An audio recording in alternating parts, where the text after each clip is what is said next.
आज हम बात करेंगे एक अमेरिकन स्टॉक ट्रेडर की जिसने आज से $125 पहले $5 से $100 मिलियन का एक कॉर्पस खड़ा किया था by his unique trading style and by following a discipline trading system.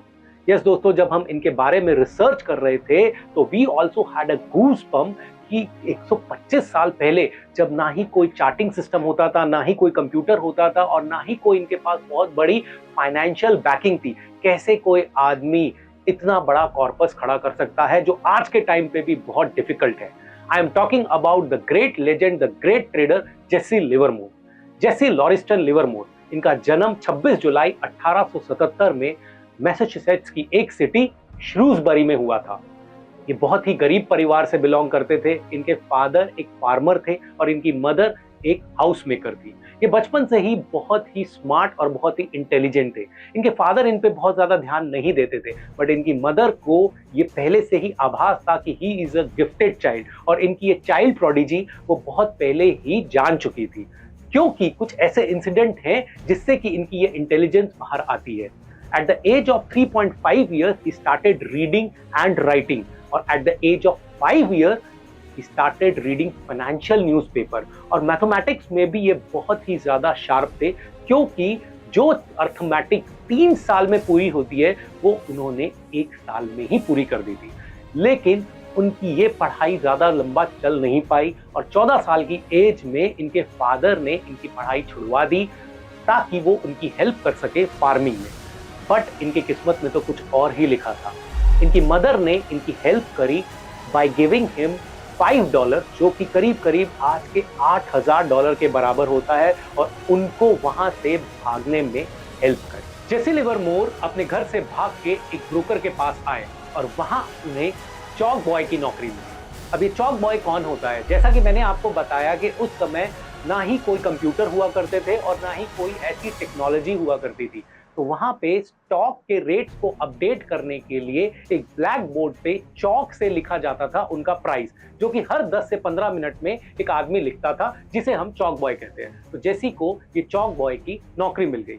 और जेसी जैसे कि बचपन से ही उन्हें प्यार था नंबर से, he was very smart in mathematics, उनको अब इंटरेस्ट आने लग गया स्टॉक ट्रेडिंग में। He also wanted to do this trading.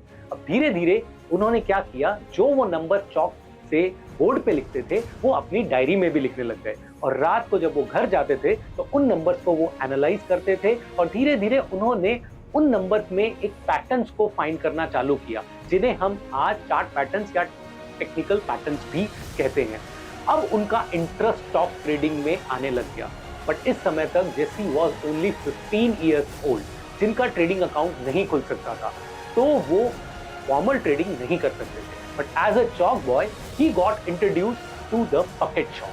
अब ये bucket shop क्या होती है, एक देसी भाषा में मैं बोलूं तो it is a डब्बा ट्रेडिंग। डब्बा ट्रेडिंग किसे कहते हैं? वहां पे जहां पे आपको डीमैट अकाउंट या कोई भी ट्रेडिंग अकाउंट की जरूरत नहीं होती, the trades are done only by settling the profit and loss। वहां पे आपको ना ही कोई पैसा देना पड़ता है, बल्कि बहुत ही छोटे से अमाउंट से आपकी ट्रेडिंग चालू हो जाती है। तो इस तरह जेसी लिवरमोर ने बकेट शॉप पे अपनी ट्रेडिंग को चालू की। Jesse Livermore decided to use these bucket shops to start his trading journey and to test his skills. उन्होंने अपने जीवन का पहला प्रॉफिट कमाया, जो कि था $3.12 का ऑन द बेट ऑफ $5, और इस प्रॉफिट से वो इतने ज्यादा एक्साइटेड हुए कि उन्होंने अपनी ट्रेडिंग को और ज्यादा इंटेंस और ज्यादा क्लियर कर लिया, और अब वो धीरे धीरे अपनी जॉब से जो उनको सैलरी मिलती थी उससे ज्यादा पैसा वो रेगुलर ट्रेडिंग से कमाने लग गए। तो उन्होंने सोचा क्यों ना जॉब को छोड़ा जाए और फुल टाइम ट्रेडिंग करी जाए, और उन्होंने जॉब को छोड़ा और फुल टाइम ट्रेडिंग करने लग गए। 1 साल के अंदर अंदर उन्होंने $1,000 कमाया, जो कि आज का 15 से 20 लाख रुपया होता है। इसको देख के बकेट शॉप वालों को थोड़ी प्रॉब्लम होने लग गई। बकेट शॉप वाले उनकी ट्रेडिंग स्टाइल को ऑब्जर्व करने लग गए और उनको धीरे धीरे बकेट शॉप वालों ने बैन करना चालू कर दिया। इससे बचने के लिए कभी जेसी लिवरमोर दाढ़ी लगा के जाते, कभी मूछें लगा के जाते, कभी हैट लगा के जाते, या कभी अपने हुलिये को पूरी तरह से बदल के जाते, बट फिर भी उनको पहचान लिया जाता, और अब शहर की सभी बकेट शॉप में उनको बैन कर दिया गया था।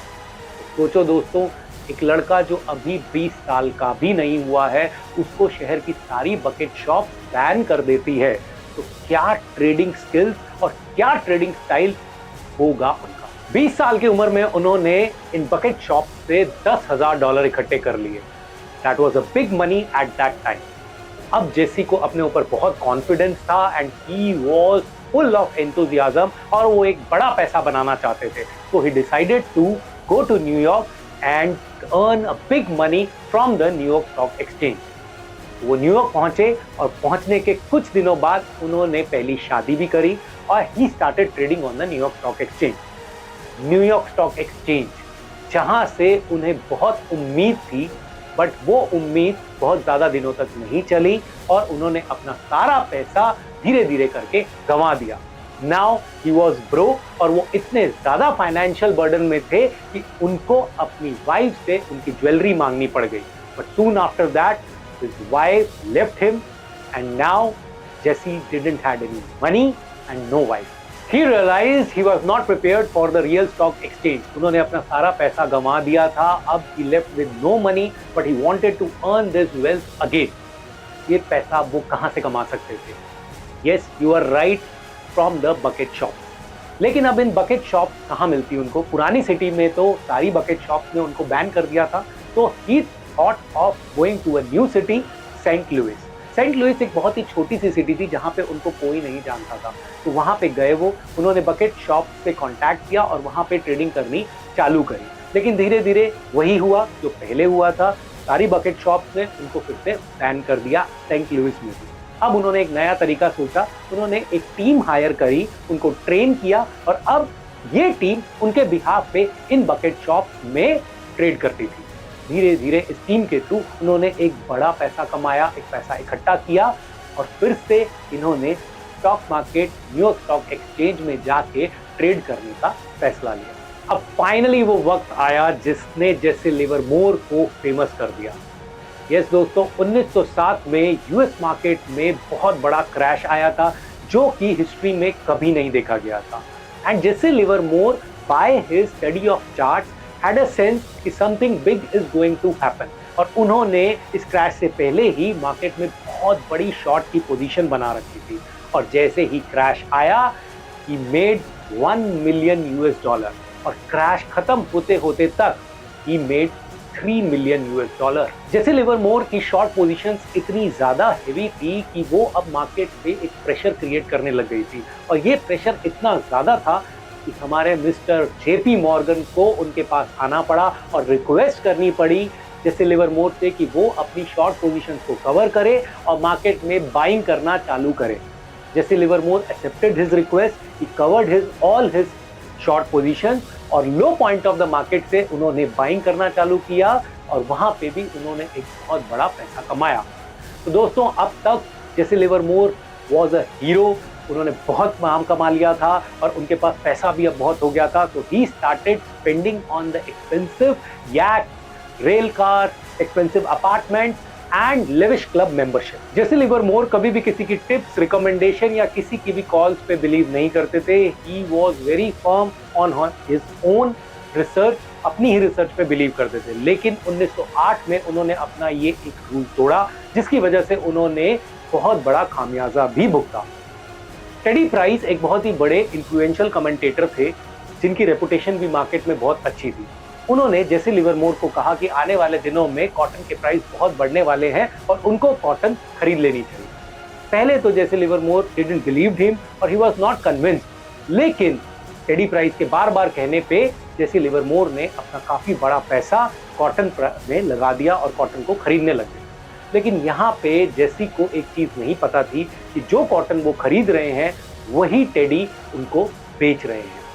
तो teddy was making a short position and Livermore was making a long position. कुछ दिनों बाद कॉटन प्राइस में एक बहुत ही बड़ी गिरावट आई और 90% कैपिटल लॉस हो गया जेसी लिवरमोर और ये इतना बड़ा लॉस था कि जेसी वेंट अंडर द डेप्ट ऑफ $1 million और ये दूसरी बार था जब जेसी ने अपना पूरा पैसा खो दिया था and he declared himself bankrupt. Jesse को अब कम बैक करना था, लेकिन कम बैक करने के लिए पैसा चाहिए था जो उनके पास नहीं था। जो ब्रोकर्स जेसी पे बिलीव करते थे, उन्होंने जेसी को 500 शेयर उधार पे दिए to start his trading again. Jesse Livermore को ये पता था कि ये उनका आखिरी चांस है। उन्होंने लगातार 6 हफ्तों तक प्राइस एक्शन को स्टडी किया और एक ट्रेड लिया, जिससे कि उन्हें एक बहुत अच्छा मुनाफा मिला। अब धीरे धीरे उन्होंने ट्रेड करना चालू किया और छोटी छोटी कैपिटल बनानी चालू करी और एक ऐसी कैपिटल बनाई जिससे कि वो वापस से अपनी नॉर्मल ट्रेडिंग को रिज्यूम कर पाते। इस बार जेसी बहुत ही ध्यान से ट्रेड कर रहे थे, बहुत ही कंसंट्रेशन के साथ, डिसिप्लिन के साथ और बिना किसी के इन्फ्लुएंस में आके ट्रेड कर रहे थे। वापस से जेसी ने अपना पूरा पैसा कमा लिया और अपना पूरा डेट को क्लियर कर दिया। Now at this time Jesse Livermore was again very famous. उनके इंटरव्यूज होने लग गए, उनकी कॉल्स एंड रिकमेंडेशंस को लोग मानने लग गए और इन इंटरव्यूज में जो बातें उन्होंने शेयर करी वो एक बुक में पब्लिश की गई और ये बुक वर्ल्ड की one of the best selling book बनी and the name of the book is reminiscences of the stock operator. Finally वो समय आया जिसने जेसी लिवरमोर को एक लेजेंड बना दिया। यस दोस्तों, ये ईयर था 1929 का। जेसी लिवरमोर चार्ट्स में सेम वैसा ही पैटर्न देख रहे थे जैसा उनको 1907 के क्रैश से पहले दिखा था and he thought something bad is cooking in the market और उन्होंने मार्केट में बड़ी बड़ी शॉर्ट पोजीशंस क्रिएट करना चालू किया और उनकी ये प्रेडिक्शन सही भी हुई। अक्टूबर 29, 1929 को स्टॉक मार्केट में एक बहुत ही बड़ा क्रैश आया जिसको आज भी हम द ग्रेट डिप्रेशन के नाम से जानते हैं और ये इतना बड़ा क्रैश था कि most of the traders lost their complete wealth, they got bankrupt and the wall street was into the complete blood bath. जब ये खबर उनके घर तक पहुंची तो उनकी सेकंड वाइफ एंड मदर बहुत ज़्यादा परेशान हो गई और वो वापस से यही सोचने लग गई कि हम वापस से बैंकरप्ट हो गए, हमने सब कुछ खो दिया and we are now on to the street. लेकिन जब जेसी लिवरमोर घर पे वापस आए तो उन्होंने बड़े ही मुस्कुराते हुए कहा, I earn $100 million in this crash.